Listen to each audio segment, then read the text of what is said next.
Now, as I mentioned earlier, power prices are going to surge by up to 18% on July the 1st. Get ready, hey? Cost of living, here we come. Customers in New South Wales, Queensland and South Australia are going to be hit hardest, facing increases of between $119 and $250 a year. Increases of that amount. Victorians are only going to have to cough up an extra $60 a year. They got all that coal. Let's bring in Dr. Alan Moran, the principal with Regulation Economics. He knows the electricity market back to front. Thanks for your time, Alan. There have been comments from Chris BOWEN today saying the reason we're seeing this is the previous government didn't do enough with renewables. What's really driving these price increases? Well, in terms of the increases, you ain't seen nothing yet. Those increases of up to 18% are only starters. We will see increases of far more than that, if only because of the increase in the spot price for energy itself, which comprises between 30 and 50% of the total electricity bill, and that's gone up from about $70 or $80 megawatt hour to over 300 right now. Partly this is due to the Ukraine crisis, but that was only a catalyst for things.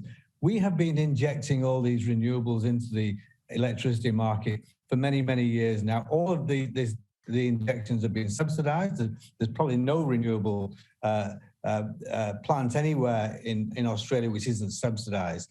And those subsidies are driving out coal because coal needs to operate 24/7 or for long periods of time, so that it's making the renewables get essentially a preference into the market, and that means that coal has to adapt to them and coal has to close. As a result of that, we've been losing coal capacity and there's more to come. So if the Labour Party is saying that this is all due to not having enough renewables, well, that's not true. If we're going to have more renewables, they're going to have to subsidise more. In fact, they're already, that's part of their platform. Well, in fact, Labor's plan is to invest billions more in transmission to help stretch out to renewables. We're all going to have to pay for that as well.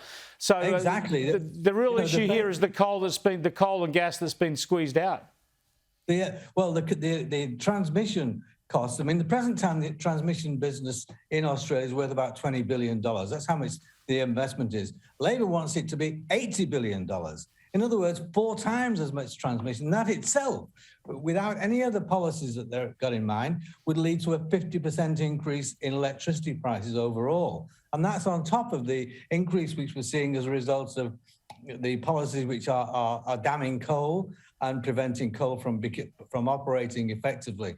And are injecting the renewables in, all of which need to be subsidised, usually unwittingly by the consumer, and it just appears in their bills without them realising how it's appeared. And certainly we're talking that the Labour Party is talking about 82% renewables by 2030, but this is just ridiculous. To get there would be a horrendous cost, given the fact that they which include hydro as well, are less than 30% right now. So if in fact we are to go along the route which the Labour Party and the Greens and the Teals, I guess, want to go along, we will face very much increased power prices, at least double, perhaps treble, and a great deal more power instability than we've ever seen in the past. Strap yourselves in. Thanks for joining us, Alan.